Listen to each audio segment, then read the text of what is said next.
Good morning. ये video मैं उन स्टूडेंट्स के लिए बना रहा हूँ जो आने वाले टाइम में डॉक्टर बनने वाले हैं और साथ ही साथ अभी आप लोगों ने 12th का एग्जाम दिया है और नीट का एग्जाम भी आपने दिया होगा। बहुत अच्छा स्कोर आया है आपका और अगर स्कोर अच्छा आया है तो आप एमबीबीएस के लिए भी जा सकते हैं और वेटनरी के लिए भी जा सकते हैं। दो ऑप्शंस अवेलेबल है आपके पास में। अब देखिए इसके अंदर जो डॉग लवर्स हैं या फिर अपन बोल सकते हैं जो एनिमल लवर्स हैं, इसमें सारे एनिमल्स कवर होते हैं, वो लोग इस वेटनरी वाले ऑप्शन को चूज कर सकते हैं। बहुत अच्छा ऑप्शन है, इसमें बहुत अच्छी अच्छी कैरियर अपॉर्चुनिटीज मिलेगी, बहुत अच्छा पैकेज मिलेगा और फ्यूचर ग्रोथ बहुत अच्छा है इसके अंदर। अभी अपन लोग डिस्कस करने वाले हैं veterinary, what is veterinary doctor, veterinary doctor क्या करता है, कैरियर अपॉर्चुनिटीज क्या क्या मिलेंगी इसमें, सैलरी क्या मिलेगा इसके अंदर, इंडिया में क्या सैलरी है और अब्रॉड में क्या सैलरी मिलेगा आपको, गवर्नमेंट कॉलेजेस क्या चार्ज करते हैं फीस, प्राइवेट कॉलेज क्या चार्ज करते हैं, पूरा डिटेल में डिस्कस करेंगे। कहां एडमिशन लेना चाहिए, कितनी फीस पे लेना चाहिए, स्कॉलरशिप कितना मिलेगा, कम से कम बजट में कौन सा कॉलेज मिलेगा, इसको अपन बिल्कुल डिटेल में डिस्कस करने वाले हैं। चलो शुरू करते हैं।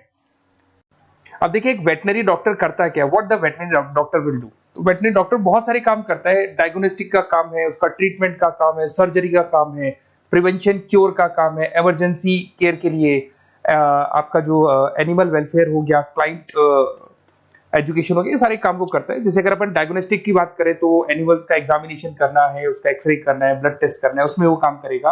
अगर मैं ट्रीटमेंट की बात करता हूँ तो यहाँ पे वो मेडिसिन वगैरह जो देगा वो देगा आपको, प्रोवाइड वैक्सीनेशन, वो बहुत इंपॉर्टेंट है क्योंकि वैक्सीनेशन वगैरह अपन देखते हैं डॉग्स वगैरह को रेगुलर बेसिस पे अपन को देना पड़ता है।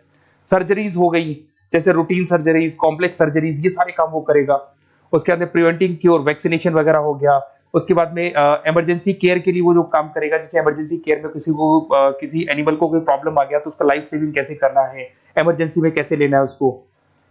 एनिमल वेलफेयर में जैसे जो एनिमल वेलफेयर ऑर्गेनाइजेशन होती है उसमें वो काम करेगा। उसके बाद में क्लाइंट एजुकेशन हो गया, जो भी आपके क्लाइंट्स होंगे जो डॉग रखते हैं, जो भी पेट रखते हैं, उनको क्या खिलाना है, उनको कैसे रखना है, उसके ऊपर डिस्कशन करेगा सारा का सारा। अब देखिए मेन चीज इसमें आती है कैरियर अपॉर्चुनिटीज। क्या कैरियर अपॉर्चुनिटीज होगी, आप डॉक्टर बन जाएंगे तो डॉक्टर बनने के बाद में आपकी जॉब कहां लगेगी या फिर अपना खुद का प्राइवेट बिजनेस खोलेंगे, कैसे करेंगे आप। इसमें सबसे बढ़िया ऑप्शन है प्राइवेट क्लिनिक्स। ये लोग अपना खुद का प्राइवेट क्लिनिक खोलते हैं, small animal, large animal, mix दोनों के लिए खोल सकते हैं। तो प्राइवेट क्लिनिक के अंदर बहुत अच्छी अर्निंग है, अपन उसका जो सैलरी पार्ट है वो भी डिस्कस करेंगे नीचे। उसके बाद में आपका एनिमल हॉस्पिटल्स हो गए, प्राइवेट और गवर्नमेंट दोनों हॉस्पिटल हैं जहां पे जॉब लग सकती है।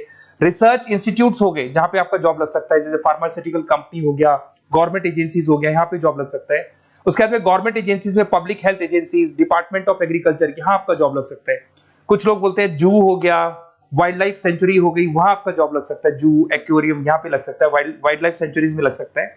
उसके अलावा फूड प्रोडक्शन इंडस्ट्रीज हो गई, जैसे लाइफ स्टॉक प्रोडक्शन हो गया, जैसे कोई मुर्गियों का बिजनेस करता है या मुर्गियों का फार्म है, वहां पे जॉब लग सकता है आपका। एनिमल वेलफेयर एडवाइस के लिए जॉब लग सकता है आपका।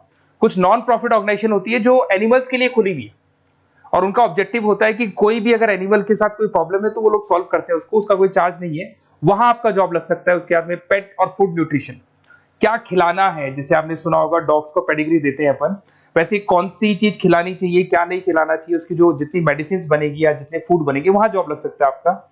उसके अलावा आपका स्कूल्स एंड कॉलेजेस में आपका जॉब लग सकता है एज अ फैकल्टी। पढ़ने के बाद में अगर आपका इंटरेस्ट है फैकल्टी बनने का तो वहां आपका जॉब लग सकता है। कंसल्टेंसी फर्म्स हो गया, animal health consultancy, food safety consultancy, यहाँ आपका जॉब लग सकता है। देखो ये सारे ऑप्शन है। उसके अलावा सैलरी पैकेज देखो, अभी मैं जो सैलरी पैकेज की बात कर रहा हूँ, इंडिया की बात कर रहा हूँ, अपना जो होम कंट्री इंडिया इसकी बात कर रहा हूँ, फिर अपन सैलरी पैकेज की बात करेंगे, वो अब्रॉड की बात करेंगे। तो सब में अगर आप देखें तो ऑन एन एवरेज ये मान के चले कि आपका 5 लाख से 10 लाख तक का एवरेज जा रहा है पैकेज। अगर प्राइवेट क्लिनिक भी आप खोलते हैं, गवर्नमेंट सर्विस भी करते हैं ना, तो आप ये मान के चले कि आपका पैकेज 5 से 10 के बीच में जाएगा। उसके बाद रिसर्च इंस्टीट्यूट में भी यही मिलेगा आपको, जूस वगैरह के अंदर आपका यही 5 से 10 लाख के बीच में मिलेगा। फूड प्रोडक्शन इंडस्ट्रीज है, नॉन प्रॉफिट ऑर्गेनाइजेशन है, तो ऑन एन एवरेज ये मान के चलो 5 लाख टू 10 लाख। तो एज अ फ्रेशर आपको एक्सपीरियंस हो जाएगा तो पैकेज बढ़ जाएगा, कंसल्टेंसी फर्म से यहाँ लग सकते हैं। बट अगर आप अब्रॉड का प्लान कर रहे हो ना, तो अब्रॉड के अंदर तो ये मान के चलो कि आपका जो सैलरी है उसके अंदर बहुत जबरदस्त मल्टीपल इंक्रीमेंट होने वाला है। अगर आप अब्रॉड का प्लान कर रहे हैं, अगर यूएस में अगर आपका जॉब लगता है तो मान के चले ऑन एन एवरेज $1 लाख है एनुअली। तो अगर $1 लाख का मतलब मान के चले तो 83 या 80 रुपीज राउंड फिगर में मानोगे तो भी 80 लाख रुपए आपको मिले। तो इसके अंदर एक बहुत अच्छा ऑप्शन है कि आप एज अ डॉक्टर बन के अब्रॉड भी जा सकते हैं। कुछ लोग हैं जो नहीं जाना चाहते बट कुछ जाना चाहते हैं तो वो जा सकते हैं, इसमें अब्रॉड भी जा सकते हैं।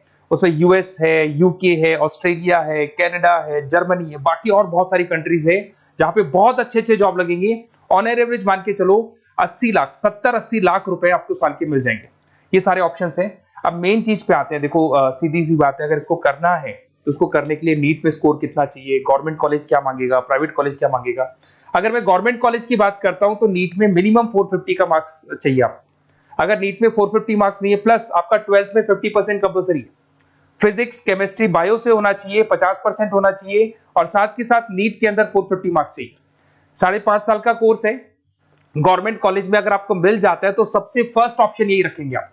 यहां पर आपका 2 लाख रुपए फीस मान के चलो तो 8 लाख रुपए में आप ये मान लो 8-10 लाख के अंदर अंदर, मतलब मैक्सिमम 10 लाख का खर्चा मान के चलो, इसके अंदर अंदर आपका कंप्लीट कोर्स हो जाएगा अगर गवर्नमेंट कॉलेज मिलता है। बट अगर आपका स्कोर कम है तो मैं आपको एडवाइस करूंगा गो फॉर प्राइवेट कॉलेज, क्योंकि आगे स्कोप बहुत अच्छा है कि वापस जब आप कहीं अब्रॉड जाते हैं या फिर कहीं और जॉब करेंगे तो निकल जाता है सारा पैसा, कोई दिक्कत नहीं है। प्राइवेट कॉलेज के अंदर नीट अपीयर चाहिए।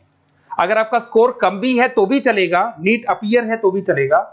साथ के साथ अगर यहाँ पे ड्यूरेशन देखें तो वही कॉमन रहेगा।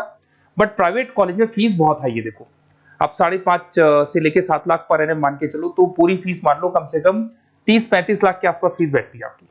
अब इसमें हॉस्टल भी इंक्लूड नहीं है, हॉस्टल का अलग से चार्जेस लगने वाला है आपका। अब मैं जो आपको बताने वाला हूं उसको ध्यान से सुनना। प्राइवेट कॉलेज में बहुत सारे कॉलेजेस हैं जो लोग स्कॉलरशिप पे एडमिशन लेते हैं, बच्चों को पता ही नहीं उन कॉलेज के बारे में। वहां पर हॉस्टल भी इंक्लूड हो जाएगा, स्कॉलरशिप भी मिल जाएगा, और बहुत मिनिमम फीस में आपका एडमिशन हो जाएगा। इतना फीस आपका लगेगा ही नहीं, आप ये मान के चलो।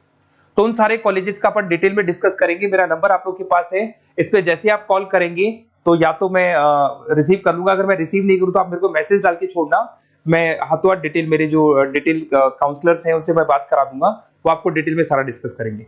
Okay, best of luck. कोई प्रॉब्लम हो, ये नंबर है मेरा, इस पे कॉल कर सकते हैं। Okay, best of luck.